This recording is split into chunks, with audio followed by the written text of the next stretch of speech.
নমস্কার, আমি সৌভিক। আজকে বৃষরাশি বা বিশ্বলগ্নের মানুষদের মে 2024 কেমন যাবে সেই বিষয়ে বলবো। এই মাসে আপনার রাশি বা লগ্নের দ্বাদশে মেষ রাশিতে রবি 13 তারিখ পর্যন্ত উচ্চস্থ হয়ে অবস্থান করবে এবং 19 তারিখ পর্যন্ত শুক্রও অবস্থান করবে। আপনার আর্থিক স্থিতি, সামাজিক স্থিতি এবং কর্মক্ষেত্রকে উন্নত এবং সফলতা পেতে এই গ্রহের অবস্থান অনেক সাহায্য করবে। আর মাসের প্রথম দিন থেকে বৃহস্পতি বিশ্বরাশিতে অবস্থান করে আপনার পঞ্চম ঘর অর্থাৎ বুদ্ধি বা চিন্তা শক্তিকে বৃদ্ধি করাবে, সিদ্ধান্ত নেওয়ার ক্ষমতাকে বাড়াবে। ঠিক তেমনি নবম ঘরে দৃষ্টি দিয়ে আপনার ভাগ্য বৃদ্ধি করাবে। এরপর 13 তারিখের পর রবি আপনার রাশি বা লগ্নে প্রবেশ করে বৃহস্পতির সাথে জীবাত্মা যোগ করবে, যা কিনা আপনার ব্যক্তিত্ব মজবুত করতে অনেক সাহায্য করবে। এরপর শুক্র 19 তারিখের পর আপনার রাশিতে প্রবেশ করবে। শুক্র নিজের লগ্ন এবং রাশিলট যা কিনা বৃহস্পতির সাথে যুক্ত হয়ে আপনার বিচক্ষণতা বৃদ্ধি করবে এবং রোগ প্রতিরোধ ক্ষমতাকে বৃদ্ধি করাবে। এছাড়া আপনার রাশির একাদশে মঙ্গল এবং রাহুর অবস্থান কিছু ক্ষেত্রে নেগেটিভ বিষয় আপনার রাশিফলে দেবে। আমি সব কিছু ডিটেলসে স্টেপ বাই স্টেপ আলোচনা করব। প্রথমে আপনার স্বাস্থ্য বিষয় নিয়ে আলোচনা শুরু করব। দেখুন, আপনার স্বাস্থ্য বিষয় দেখতে গেলে আপনার রাশিচক্রে প্রথমে দেখতে হবে আপনার জন্মগত চন্দ্রের সাথে কোনো গ্রহের সম্পর্ক হচ্ছে কিনা। তারপর দেখতে হবে আপনার চতুর্থ ঘর এবং রবির অবস্থান, তারপরে মঙ্গলের অবস্থান এবং লগ্নের অবস্থান। আর আপনার ব্যক্তিগত জন্মছকে কোনো গ্রহ কি গোচরে রাহুকেতুর সাথে সংস্পর্শে আছে কিনা। দেখুন, আপনার রাশিতে বৃহস্পতি মাসের প্রথম দিন থেকে থাকবে।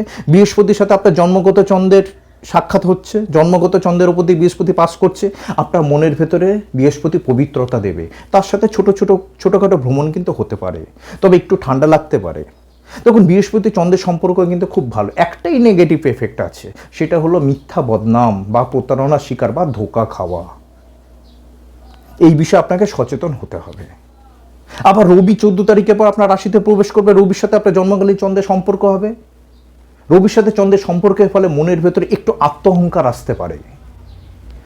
আর বৃষরাশির বিবাহিত জাতিকারা তারা বাবার বাড়ি যাওয়ার ইচ্ছা পোষণ করতে পারে।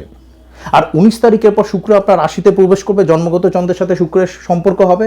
তখন আপনার মনের ভেতরে উৎফুল্লতা বা একটু রোম্যান্টিক ভাব আসতে পারে। দেখুন, চন্দ্র এবং শুক্রের মিলনের ফলে কিন্তু অর্থও আসে, আবার খরচও হয়, আবার বাড়ির মহিলা সদস্যদের মধ্যে মতপার্থক্যও হয়। এবার বিশ্বলগ্নের বিষয়ে আলোচনা করি। বিশ্বলগ্নের ক্ষেত্রে বিশ্বরাশি থেকে দারুণ ফলাফল। লগ্নে রবি, শুক্র, বৃহস্পতি অবস্থান আপনাকে অনেক মানসিক দিক থেকে বলশালী করাবে, সুস্বাস্থ্যের অধিকারী করাবে, বিচক্ষণতা প্রদান করবে। এছাড়া বিশ্বরাশি বা বিশ্বলগ্নের ক্ষেত্রে রবি মাসের 14 তারিখ থেকে প্রায় 1 মাস অবস্থান করে আপনার পারিবারিক, সামাজিক, কার্মিক জীবনে প্রতিষ্ঠিত করতে সাহায্য করবে, নীরব থাকতে এবং আপনার আত্মবল বৃদ্ধি করতে সাহায্য করবে। এবার আপনার চতুর্থ ঘর বিষয়ে আলোচনা করি। আপনার চতুর্থ ঘর হলো সিংহ রাশি। এই সিংহ রাশিতে শুধুমাত্র শনির দৃষ্টি আছে, অর্থাৎ চতুর্থ ঘর এখন অ্যাক্টিভ।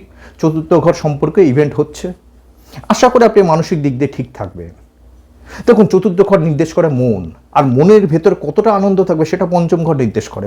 পঞ্চমে আপনার কেতু অবস্থান করছে, কেতুর সাথে চন্দ্রের একটা পঞ্চম সম্পর্ক হচ্ছে, ফলে একটু হলেও ডিপ্রেশন বা মন মনার হয়ে বসে থাকে, এগুলো কিন্তু হতে পারে। এবার আপনার রবির অবস্থানের কথা আলোচনা করি। রবি হল আত্মা। এই মাসে রবির অবস্থান খুব ভালো, যা আমি পূর্বেই আলোচনা করেছি।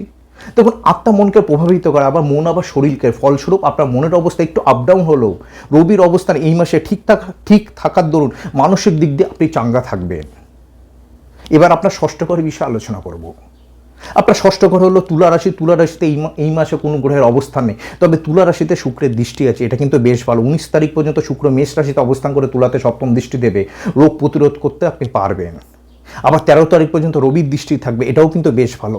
আবার মঙ্গল আপনার রাশির একাদশে অবস্থান করছে, এটা কিন্তু বেশ ভালো। কেন? মঙ্গলের দৃষ্টি কিন্তু আপনার ষষ্ঠ ঘরে পড়ছে। আপনি যদি অসুস্থ হন তাহলে আপনি তাড়াতাড়ি সুস্থ হয়ে উঠবেন। এবার আপনার অর্থনৈতিক বিষয় নিয়ে আলোচনা করব। দেখুন, অর্থের বিষয় বিচার করতে হলে আপনার দ্বিতীয় ঘর, একাদশ ঘর, তার সাথে শুক্রের অবস্থান খুব গুরুত্বপূর্ণ। এই শুক্র মাসের প্রথম দিন থেকে 19 তারিখ পর্যন্ত মেষ রাশিতে থাকবে, আপনার রাশির দ্বাদশে। দেখুন, শুক্র রাশির দ্বাদশে কিন্তু দারুণ ফল দেয়। কালপুরুষ কুণ্ডলী অনুযায়ী শুক্র মীন রাশিতে দ্বাদশ ঘরে উচ্চস্থ, অর্থাৎ শুক্রের অবস্থান অর্থপ্রাপ্তির ইঙ্গিত দিচ্ছে, আপনার অর্থপ্রাপ্তি হবে। আবার শুক্র 19 তারিখে নিজের রাশিতে বৃষতে গোচর করবে, শুক্র আরও শক্তিশালী হবে। শুক্রের সাথে বৃহস্পতির সম্পর্ক হবে। বৃহস্পতি হলো জীব, আমি বা আপনি। শুক্র হলো অর্থ, অর্থাৎ আপনার বা আমার হাতে অর্থপ্রাপ্তি হবে। আপনার হাতে অর্থ আসছে। আবার বৃহস্পতি এবং শুক্রের সঞ্জীবনী যোগ, যা আপনার মনের ভেতরে অভ্যন্তরীণ চিন্তাভাবনাগুলোকে উন্নত করে কর্মক্ষেত্রে উচিত সিদ্ধান্ত নিয়ে অর্থপ্রাপ্তি করাবে। এবার আপনার দ্বিতীয় ঘর বিষয়ে আলোচনা করি। আপনার দ্বিতীয় ঘর হলো মিথুন রাশি। মিথুন রাশিতে কোনো ঘরের অবস্থান নেই, কিন্তু সারা মাস জুড়ে মঙ্গলের চতুর্থ দৃষ্টি থাকবে।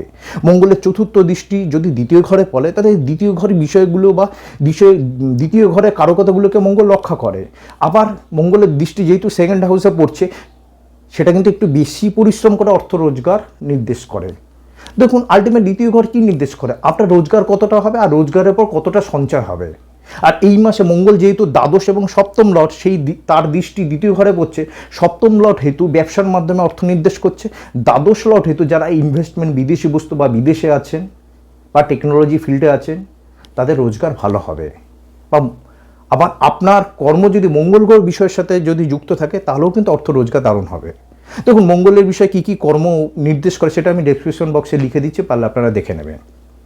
তবে আপনার এই মাসে দ্বিতীয় ঘরের অবস্থান ভালো। দেখুন, আপনার দ্বিতীয় লর্ড বুধ 10 তারিখ পর্যন্ত নিচস্থ থাকলেও বুধ মাসের 10 তারিখের পর মেষে প্রবেশ করবে। আর মেষে 13 তারিখ পর্যন্ত রবি থাকবে, রবির সাথে 13 তারিখ পর্যন্ত বুধাদিত্য যোগ করবে। আবার শুক্রের সাথে 19 তারিখ পর্যন্ত বুধ থাকবে, লক্ষ্মীনারায়ণ যোগ করবে। তারপর সারা মাস জুড়ে বুধ মেষ রাশিতেই থাকবে। অতএব বুধের অবস্থান ভালো, তাই না?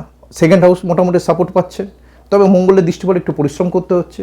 এবার আপনার একাদশ ঘরের বিষয় বলি। একাদশ ঘর হলো মীন রাশি। বর্তমানে মীন রাশির বৃহস্পতির অবস্থান আপনাদের আগেই বলেছি। আপনার একাদশ ঘরে রাহু আছে। রাহু কিন্তু একাদশে দারুণ ফল দেয়, কর্মপ্রাপ্তি দেয়। এত পর্যন্ত ঠিক আছে। রাহুর সাথে মঙ্গল সারা মাস জুড়ে থাকবে। দেখুন, রাহু মঙ্গল একসাথে আছে, এই শুনে কিন্তু অযথা আতঙ্কিত হবেন না। পৃথিবীতে এরকম অনেক ব্যক্তি আছে যাদের রাশিচক্রে মঙ্গল রাহুর কম্বিনেশন আছে। তারা পৃথিবীর সফলতম ব্যক্তি, যেমন এক্স হ্যান্ডেলের মালিক ইলিয়ন মাস্ক, বৈজ্ঞানিক আইনস্টাইনের জন্মছকও মঙ্গল রাহু আছে। প্রত্যেকটা যুগের পজিটিভ এবং নেগেটিভ দিক আছে। রাহু কি করে? রাহু সবসময় লিভিং সিগনিফিকেন্সগুলোকে ক্ষতি করে আর নন লিভিং সিগনিফিকেন্সগুলোকে ভালো করে। অর্থাৎ রাহুর সাথে মঙ্গল আছে, মঙ্গলের লিভিং সিগনিফিকেন্সগুলো কি? শরীর বা দেহ, ভাই, মেয়েদের ক্ষেত্রে স্বামী, আর সবার ক্ষেত্রে রক্ত মঙ্গল নির্দেশ করে। অর্থাৎ আপনার শরীরের যত্ন নিতে হবে। আপনি যদি মহিলা হন, তাহলে স্বামীর স্বাস্থ্যের বিষয়ে আপনাকে যত্ন নিতে হবে। আবার মঙ্গল মানে কি? অ্যাক্সিডেন্ট, মেজাজ, ঝুটঝামেলা, ষড়যন্ত্র, তার মানে বড় আর রাহু মানে বড় বা বিপদ, তার মানে বড় অ্যাক্সিডেন্টের চান্স আছে বা ঝুটঝামেলা হওয়ার চান্স আছে।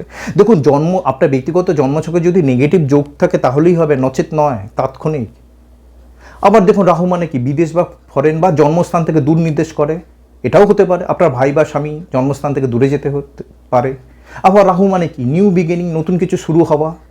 অর্থাৎ তাদের জীবনে নতুন কিছু এই সময় শুরুও হতে পারে। সবসময় নেগেটিভ থিঙ্কিং নিয়ে চলবেন না। এবার মঙ্গলের নন লিভিং বিষয়গুলো সম্পর্কে বলি। মঙ্গল মানে কি? Land, construction, technology. আর মঙ্গল আপনার সপ্তম লট এবং দ্বাদশ লট। তার মানে মঙ্গল গ্রহ রিলেটেড কর্মের সাথে যারা যুক্ত, ঠিক না, তাদের উন্নতি হবে। আপনার ব্যবসা ক্ষেত্রে সফলতা আসবে, প্রচুর আর্থিক উন্নতি হবে। আবার একটা ব্যাপার, একাদশ ঘরে ম্যালেফিক গ্রহ ভালো রেজাল্ট দেয়। ফলে মঙ্গলের নেগেটিভ এফেক্টগুলো যদি আপনি সামলে নিতে পারেন, তাহলে ভালো আর্থিক স্থিতি হবে।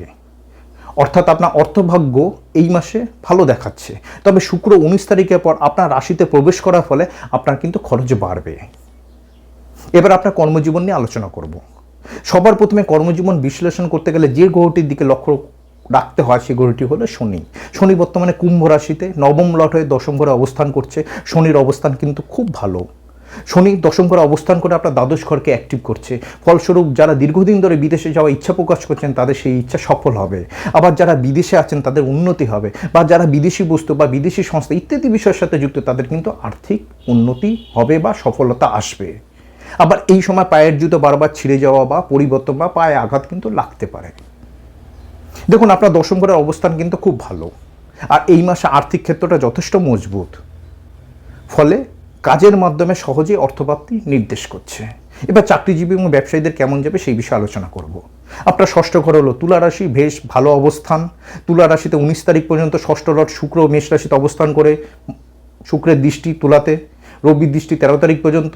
ষষ্ঠে মঙ্গলের দৃষ্টিও পড়ছে। মঙ্গলের দৃষ্টির ফলে চাকরির ক্ষেত্রে পরাক্রম বৃদ্ধি, পদোন্নতির সম্ভাবনা তৈরি করবে, তাই না? শুক্রের অবস্থান তো খুব ভালো, রবির দৃষ্টিও আছে, তাই না? আবার শুক্র 19 তারিখে বৃষ রাশিতে বৃহস্পতির সাথে সঞ্জীবনী যোগ করবে। আশা করি চাকরিজীবীরা এই মাসে দক্ষতার পরিচয় দিয়ে কর্মক্ষেত্রে সফলতা পাবেন। এবার ব্যবসায়ীদের বিষয়ে আলোচনা করব। আপনার সপ্তম ঘরে ডাবল ট্রানজিট চলছে। দেখুন, ডাবল ট্রানজিটের ব্যাখ্যা আমি এখন করব না। ডাবল ট্রানজিট যে ঘরে হয় সেই ঘর রিলেটেড ইভেন্ট হওয়ার প্রমিস দেয়, যা আমি বৃহস্পতি গোচর নিয়ে যখন ভিডিওটা করব সেখানে আমি বিস্তারিত ব্যাখ্যা করব, তখন দেখে নেবেন, শুনে নেবেন। আপনার ব্যবসার ক্ষেত্রে কিন্তু বড়সড় পরিবর্তন আসবে। নতুন ব্যবসা শুরু করা বা ব্যবসার প্রসার বৃদ্ধি কিন্তু হতে পারে।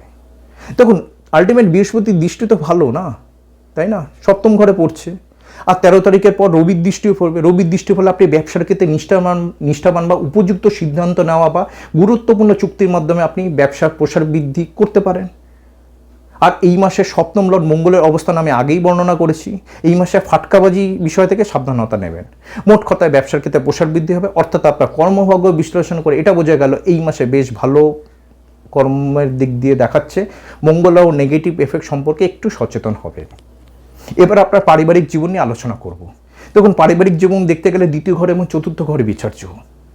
দ্বিতীয় ঘর সবচেয়ে বেশি গুরুত্বপূর্ণ, তার কারণ কথা বা শব্দ দ্বিতীয় ঘর দিয়ে বিচার করা হয়, যার দ্বারা কথা দ্বারাই তো শুধু পারিবারিক সদস্য না, সমগ্র সমাজ বা আপনার কর্মক্ষেত্রকেও আপনি প্রভাবিত করতে পারবেন। আর আপনার ভেতরে কতটা আধার আছে সেটাও বিচার করা হয় কথা দিয়ে, তাই না?